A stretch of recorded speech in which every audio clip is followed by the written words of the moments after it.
Sadarbība ar Henriju sākās pavisam vienkārši. Es vienu rītu piecēlos, paskatījos spogulī un sapratu, kā redzu pilnīgs absolūts briesmas. Un tur tāpēc tajā pašā momentā arī izlēmu, kā jāsāk mainīt kaut ko savā dzīvē. Savā ikdienas diētā, ikdienas dzīves stilā un vispārīgi fitnesu kā tādu. Un tas vienu dienu Instagramā redzēju Henrija reklāmu, redzēju, ka viņš piedāvā tieši to, ko es meklēju, un nopratu, ka tā laikam ir zīme no zvaigznēm, nezinu, jo tas notika burtiski tā paša dienas vakarā, kad es piecēlos un izlēmu šo darīt. Un tā arī tas palēnām viss uzsākās. Rezultāti bija labi.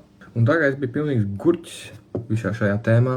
Henrijs ļoti labi spēja pielāgoties man un izveidoja specifisku dokumentāciju tieši priekš manis, kur bija izskaidrots vissvarīgākais par šo te programmu, un ne tikai par to programmu, bet arī par to, kas vispār ir tāda lieta kā diēta, fitness, uzturvērtības un vispārējais. Šajā projektā iemācījos vispār, kas ir tāda lieta kā diēta, kas ir fitness, jo pirms tam, kā jau minēju, bija gurķis, un man nebija ne mazākās nojausmas, kā vajag skaitīt kalorijas, kas ir šķiedrvielas, kas ir olbaltumvielas, kā viņus jākombinē kopā un nav jākombinē kopā, un vispārējais, kas vien varētu būt līdz mazākajai detaļai. Henrijs tiešām man palīdzēja kļūt par to, kas es esmu tagad, un būt formā. Esmu ļoti pateicīgs viņam. Paldies, Henrij!